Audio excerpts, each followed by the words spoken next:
Hello बच्चों, let's read this question. So this question से given a vector plus b vector plus c vector plus d vector is equal to 0, which of the following statements are incorrect? Okay, option a, b, c and d must each be null vector. B is the magnitude of a vector plus c vector equal to the magnitude of b vector plus d vector. C is the magnitude of a can never be greater than the sum of the magnitude of b, c and d. And D option is b plus c must lie in the plane of a and d if a and d are not collinear and in the line of a and d if they are collinear. Okay, तो चलिए बच्चों, अब हम इस question को start करते हैं। तो देखिए बच्चों, इस क्वेश्चन का जो आपका की कॉन्सेप्ट होगा, इस क्वेश्चन का हम की कॉन्सेप्ट लिख सकते हैं कि ये क्वेश्चन क्या है आपका। दिस क्वेश्चन है basic first depend upon our vector. ठीक है, ये आपके वेक्टर पर बेस्ड क्वेश्चन है। ठीक है, वेक्टर के अंदर भी हम बोल सकते हैं कि जो ये क्वेश्चन है आपका, ये क्वेश्चन आपका क्या है, वेक्टर एडिशन पर बेस्ड है। ठीक है, this question is based upon our vector addition. ठीक है, तो जो इसका आपका की कॉन्सेप्ट होगा वो यहाँ पर कौन सा यूजर आपका वेक्टर एडिशन का कॉन्सेप्ट को हम यहाँ पर यूज कर रहे हैं। ठीक है, तो देखिए, अब देखिए वेक्टर एडिशन होता क्या है। वेक्टर एडिशन का मतलब होता है कि देखिए, जैसे आपके नॉर्मली जो स्केलर्स क्वांटिटी होती है उनको हम सीधे अलजेब्राइक की तरह ऐड कर सकते हैं। ठीक है, लेकिन वेक्टर्स को हम उस तरीके से ऐड नहीं करते हैं। ठीक है, वेक्टर्स को ऐड करने के लिए आपके पास ट्रायंगल लॉ ऑफ एडिशन है या फिर आपके पास parallelogram law of vector addition, अगर आपके पास दो वेक्टर है।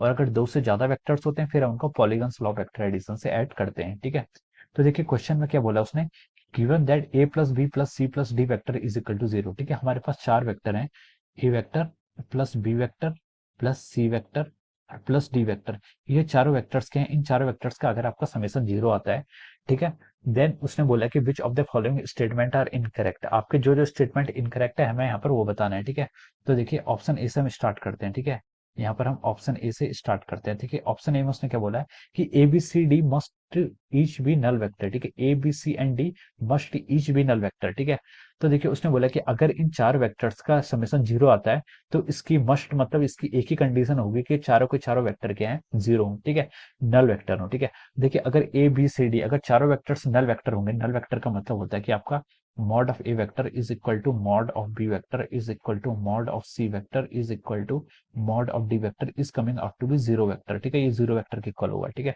तो देखिए इसका मतलब कि ए बी सी डी अगर चारों वेक्टर्स नल वेक्टर होंगे तो उसका समेशन तो ऑब्वियसली आपका 0 ही आएगा। ठीक है, ये स्टेटमेंट ट्रू है। लेकिन उसने बोला कि मस्ट भी, ठीक है, तो मस्ट नहीं हो सकता, और भी कंडीशंस हो सकती हैं। ऐसा हो सकता है कि ए प्लस बी वेक्टर का जो रिजल्टेंट आई वो क्या है, सी प्लस डी वेक्टर के अपोजिट डायरेक्शन में है, तो तभी भी 0 हो सकता है। ठीक है, तो इसलिए आपका ये स्टेटमेंट क्या हो जाएगा, रॉन्ग हो जाएगा। ए स्टेटमेंट क्या होगा आपका, इनकरेक्ट हो जाएगा। अब चलते हैं हम बी स्टेटमेंट की तरफ।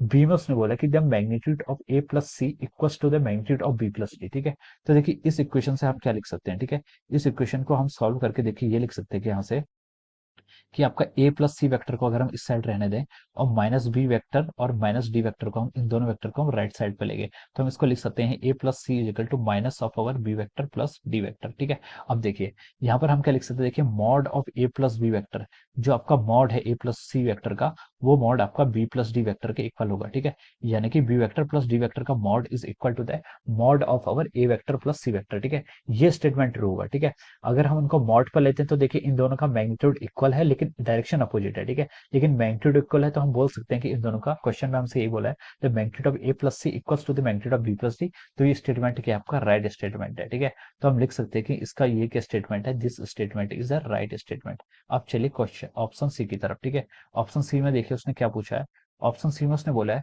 कि the magnitude of A can never be greater than the sum of the magnitude of B plus C plus D. ठीक है, बी सी डी के मैग्नीट्यूड के इक्वल के। ठीक है, अब देखिए ए वेक्टर को हम क्या लिख सकते हैं, यहाँ से ए वेक्टर को हम लिख सकते हैं, देखिए माइनस वेक्टर आप उस साइड ले जाइए, माइनस बी माइनस सी और माइनस डी, मैंने माइनस को यहाँ से कॉमन ले लिया। ठीक है, ये आपका ए वेक्टर आ जाएगा। ठीक है, अगर हम यहाँ पर इनका मॉड लिखें, हम क्या लिख सकते हैं, mod of A vector is equal to the mod of our B vector plus C vector plus D vector. ठीक है, ये इनका क्या हो जाता है, मॉड हो जाता है। ठीक है, तो इसका मतलब कि मॉड ए वेक्टर का मॉड क्या है, mod of B C D vector के समेशन के इक्वल है। ठीक है, ये उसके इक्वल ही रहेगा, उससे ज्यादा नहीं हो सकता और ना ही उससे लेस हो सकता है।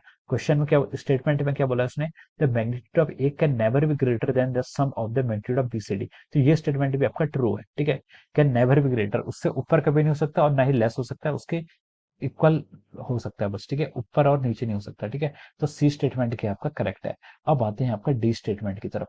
डी स्टेटमेंट में उसने क्या बोला है, डी स्टेटमेंट में उसने बोला है कि B plus C must lie in the plane of A and D B plus C must lie in the plane of A and D if A and D are not collinear.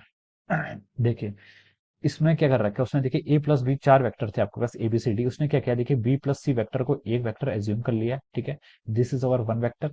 एक vector आपका ए vector ही है और D vector आपका ऐसा है, ठीक है। तो बेसिकली अभी ये तीन वेक्टर्स हो गए। अब उसने क्या बोला है, B plus C must lie in the plane of A and D. जो ए वेक्टर है, बी प्लस सी वेक्टर है और डी वेक्टर है, ये क्या है, प्लेनर वेक्टर है। प्लेनर वेक्टर होंगे if A and D are not collinear, अगर आपके क्या है ए और डी कोलिनियर नहीं है, ठीक है। तो ये स्टेटमेंट भी ट्रू है। देखिए मान लीजिए आपका बी प्लस सी वेक्टर की डायरेक्शन आपकी ऐसे होती है, ठीक है, this is the direction of our B plus C vector, ठीक है। तो देखिए आपका ए वेक्टर आपका इस डायरेक्शन में होना चाहिए, तो आपका डी वेक्टर क्या इस डायरेक्शन में होगा, तभी हम बोल सकते हैं कि इनका जो रिजल्टेंट आएगा वो जीरो होगा, ठीक है। रिजल्टेंट जीरो होने का मतलब देखिए यहाँ पर मैं ये कहना चाह रहा हूँ कि देखिए अगर आपके पास एक वेक्टर ये है, एक वेक्टर ये है, ठीक है, अगर इन दोनों का मैग्नीट्यूड मान लीजिए इक्वल होता है तो इनका रिजल्टेंट कभी जीरो नहीं हो सकता, क्योंकि इनके डायरेक्शन क्या है, अपोजिट, ठीक है। मैं यहाँ पर कंसीडर कर रहा हूँ कि इन दोनों का मैग्नीट्यूड इक्वल है, ठीक है। तो इन दोनों का रिजल्टेंट कभी जीरो नहीं हो सकता। जीरो होने के लिए जरूरी है कि अगर एक वेक्टर की लेंथ इक्वल है ये दो वेक्टर्स की, तो ये अपोजिटली होनी चाहिए, ठीक है, तभी इनका रिजल्टेंट जीरो होगा। तो उसने यहाँ पर वही बोला है कि अगर B plus C must lie in the plane of A and D, ठीक है, B plus C must lie in the plane of A and D if A and D are not collinear, ठीक है। अगर ए और D collinear नहीं है तो उनके प्लेन में लाई करना चाहिए, फिर कोलिनियरिटी की कंडीशन जरूरी नहीं है फॉलो करें, ठीक है। अगर हमें नेट यहाँ पर A plus B plus C plus D is equal to zero करना है, ठीक है, तो जो बी प्लस सी है वो आपके ए वेक्टर और डी वेक्टर के प्लेन पे ही लाई करना चाहिए, अगर वो कोलिनियर नहीं है। अगर कोलिनियर होंगे तो उसको भी उसी लाइन कोलिनियरिटी के अकॉर्डिंग कंडीशन को फॉलो करना पड़ेगा, ठीक है। तो ये कंडीशन आपकी पहली स्टेटमेंट ट्रू हो जाएगा। फिर उसने सेकंड क्या बोला उसने, and in the plane of A and D if they are collinear, ठीक है, and in the line of A and D if they are collinear, ठीक है। तो देखो जो बी प्लस सी होगा, ठीक है, बी प्लस सी और उसमें हम ए प्लस डी को ऐड करेंगे तो उनका रिजल्टेंट जीरो कब आएगा, जीरो तभी आ सकता है जब वो कोलिनियर होंगे, ठीक है। उन दोनों की डायरेक्शन अपोजिट होंगी, वो क्या होंगे, एक दूसरे के एंटी पैरेलल होंगे। कोलिनियर का मतलब होता है कि वेक्टर्स जो पैरेलल है या फिर एंटी पैरेलल है, ठीक है, तो वो कोलिनियर्स हो जाते हैं, ठीक है। तो ये कंडीशन आपकी क्या है, ये कंडीशन भी आपकी ट्रू कंडीशन है, ठीक है। तो हम बोलेंगे कि डी ऑप्शन भी आपका राइट ऑप्शन है। तो उसने क्वेश्चन में पूछा था कि which of the following statement are incorrect, incorrect statement कौन सा है। तो हम यहाँ से बोल सकते हैं कि आपका जो ऑप्शन ए है वो क्या है, इनकरेक्ट है, ठीक है। You can write down from here that option A is our incorrect, ठीक है। ऑप्शन ए इज आंसर लिख लेते हैं, ठीक है, option A is the answer of this question, okay. इस क्वेश्चन का आंसर क्या आपका ऑप्शन ए होगा, ठीक है। So this is the answer of this question. So I hope you all understood this concept. All the best and thank you so much.